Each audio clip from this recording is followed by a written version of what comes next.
আসসালামু আলাইকুম, সবাইকে আবার স্বাগত জানাচ্ছি। এই পর্যায়ে আমরা টু প্যারামিটার দিয়ে আমরা স্ট্যান্ডার্ড গ্যালারকিন মেথডটি টু প্যারামিটার সাহায্যে আমরা করতে যাব। একটা বিষয় মাথায় রাখতে হবে, যখন আমাকে বলা হবে ওয়ান প্যারামিটার অ্যাপ্রক্সিমেশন, এটিকে কিন্তু লিনিয়ার অ্যাপ্রক্সিমেশন বলা হয়। সো আমাকে পরীক্ষায় যদি বলা হয় লিনিয়ার অ্যাপ্রক্সিমেশন, সো আমরা এইভাবে করব। আমাকে বলতে পারে কোয়াড্রেটিক অথবা টু প্যারামিটার অ্যাপ্রক্সিমেশন। যেহেতু টু বলবে, তখন আমাদের এক্স এর পাওয়ার সর্বোচ্চ টু যেখানে আসবে আমরা সেখানে থামবো। তো আমরা লোয়ার লিমিট বসালাম, এসেনশিয়াল কন্ডিশন বা ডিরিচলেট কন্ডিশন। আমার কিন্তু একটা রেজাল্ট আসছে যে a naught plus a one plus a two is equal to one. A নটের মান সবসময় এ নটের মানটা নির্ণয় করবো। নির্ণয় করলাম, করার পর কিন্তু একটা রেজাল্ট চলে আসছে। সো এই যে এ নটের মানটা এক নং বসিয়ে দিলাম, এই অংশে ইউ অফ এক্স এই জায়গায় যদি বসাই দেই, তখন আমার থিটা নট আমরা এ ওয়ান আসছে প্লাস এ ওয়ান কমন নিলে এরকম রেজাল্ট আসবে, এ টু কমন নিলে এরকম রেজাল্ট চলে আসবে। এ ওয়ানের সাথে যেটি থাকবে সেটা হচ্ছে আমার থিটা ওয়ান, এ টুর সাথে যা থাকবে সেটা হচ্ছে থিটা টু, তার বাকি অংশটাকে আমরা থিটা নট বলে দিব। সো থিটা নট সমান হচ্ছে ওয়ান, থিটা এক্স ওয়ান সমান হচ্ছে x minus one, theta two সমান হবে x square minus one. So আমরা আগের মতো করে কে ওয়ান নির্ণয় করবো, জাস্ট এখানে ডিফারেন্সিয়েট করবো এগুলিকে। এখানে যে থিটা ওয়ান হিসাব করলাম। আমার যেহেতু এখন টু প্যারামিটার হিসাব করছি, তাহলে যেহেতু টু প্যারামিটার হিসাব করছি, তাহলে কে এর অর্ডার কত হবে? অবশ্যই টু বাই টু হবে। তাহলে এফ এর অর্ডার কত হবে? এফ এর অর্ডার হবে ওয়ান বাই টু। ঠিক আছে, তাহলে এর ভ্যালু কয়টা আসবে? দুইটা আসবে।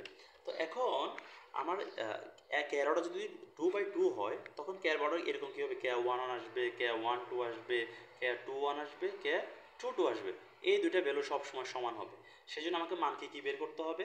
আমাকে কে ওয়ান ওয়ান মান বের করতে হবে, কে টু টু এর ভ্যালু হিসাব করতে হবে, ওয়ান টু কিংবা টু ওয়ান যে কোনো একটা হিসাব করতে হবে। সো আমি স্বাভাবিকভাবে কে ওয়ান ওয়ান হিসাব করলাম, হ্যাঁ, আগের মতো করে কে ওয়ান টু হিসাব করলাম এই অংশে। আমি কিন্তু এই যে লেকচারটা বোঝাচ্ছি, এটা পিডিএফ গ্রুপে ইতিমধ্যে দিয়ে দেওয়া হয়েছে। টুডো হিসাব করলাম, জাস্ট আমার কে এর মানটা কিন্তু চলে আসছে। এফ ওয়ান হিসাব করলে কী হবে? আমার এফ আই সমান কী ছিল এখানে? Theta i two. সেই আয়ের জায়গায় আমরা ওয়ান বসাবো একবার, টু বসাবো একবার। তাহলে এই যে এফ ওয়ান টু হলো, এফ টু টু হলো। এফ ওয়ান টু কোন জায়গায় আছে? থিটা ওয়ান কোন জায়গায় আছে? এটা হচ্ছে থিটা ওয়ান। এই অংশে এক্সের জায়গায় টু বসালাম, তাহলে two minus one, this is one. আবার থিটা টু হচ্ছে এই জায়গায়, এখানে এক্সের জায়গায় টু বসালে two square minus one, this is হচ্ছে থ্রি। তাহলে মানগুলি পেয়ে গেলাম। জাস্ট ক্যালকুলেশন সাহায্যে যখন সলভ করবো, তখন আমার এ ওয়ান রেজাল্ট চলে আসবে, এ টু রেজাল্ট চলে আসবে। সেই মানগুলি আমরা এই অংশে বসিয়ে দেবো। So this is the required solution. এখন আমাকে বলতে পারে থ্রি প্যারামিটার অ্যাপ্রক্সিমেশন অথবা কিউবিক অ্যাপ্রক্সিমেশন। ঠিক সেমভাবে এক্স এর পর থ্রি পর্যন্ত আসবে, আমার মান বসালাম, এ নটের মান হিসাব করলাম আগের মতো করে।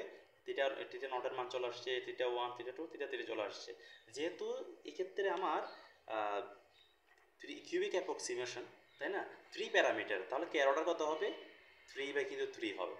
Care order three by three হবে। তাহলে কেয়ার অর্ডার থ্রি বাই থ্রি হলে কি আসবে? কে ওয়ান ওয়ান আসবে, টু টু আসবে, থ্রি থ্রি আসবে, ওয়ান টু। হ্যাঁ, অর্থাৎ আমি একটু লিখে দিচ্ছি যে K one one, K one two, কে ওয়ান থ্রি, কে টু ওয়ান, কে টু টু, কে হচ্ছে টু থ্রি।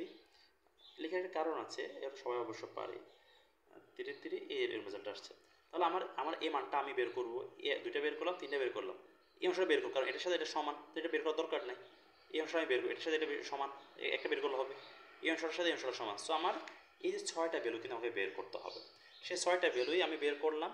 হ্যাঁ, তো কে ওয়ানের যে অংশটা ছিল সেখানে বসে জাস্ট ডিফারেন্সিয়েট করে জাস্ট এই ইন্টিগ্রেশনগুলি আমি ক্যালকুলেটরের সাথে সলভ করে ফেলবো ভাই, অন্যভাবে করার দরকার নেই।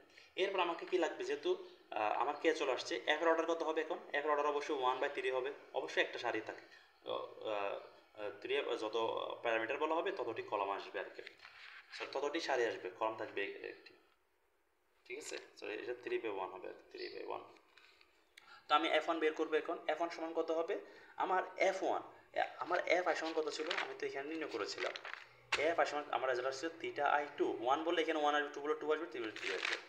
সো আমার একে যে এফ ওয়ান টু হলো, এফ টু টু হলো, থ্রি হলো, প্লাস এই অংশের মানগুলি বসিয়ে দেওয়ার পর আমার ওয়ান থ্রি সেভেন আর তিনটে রেজাল্ট চলে আসছে।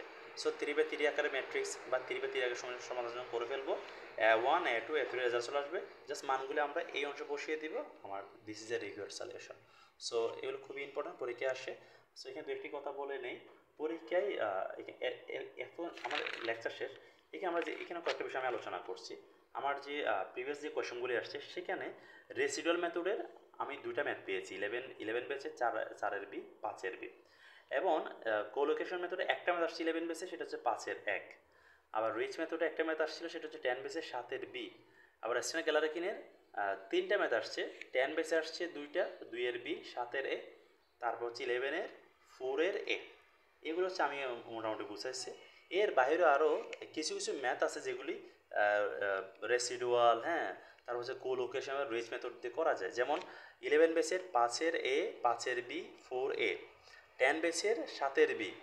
তারপর হচ্ছে আমি একটা প্রশ্ন দিলাম এখানে d square u d x square plus u exponential x, হ্যাঁ, এই প্রশ্নটা যেহেতু লোয়ার এখানে কোনো প্রাইম নেই, এই ম্যাথটা কীভাবে করা যাবে, রেসিডুয়াল, কোলোকেশন এবং হচ্ছে রেঞ্জ মেথডে করা যাবে। সিমিলারলি এই কোয়েশনটা সেমভাবে করা যাবে। সো এগুলো বাসায় সবাই ট্রাই করবো, সবার জায়গা থেকে। যে আগে করতে পারবো সে হচ্ছে গ্রুপে দিয়ে দিব, আর আমি যদি করতে পারি ভাই আমিও দিয়ে দিব। সবার জন্য দোয়া থাকবে, যেহেতু শেষ পরীক্ষা, সবাইকে ভালো করে পড়াশোনা করে। আসসালামু আলাইকুম।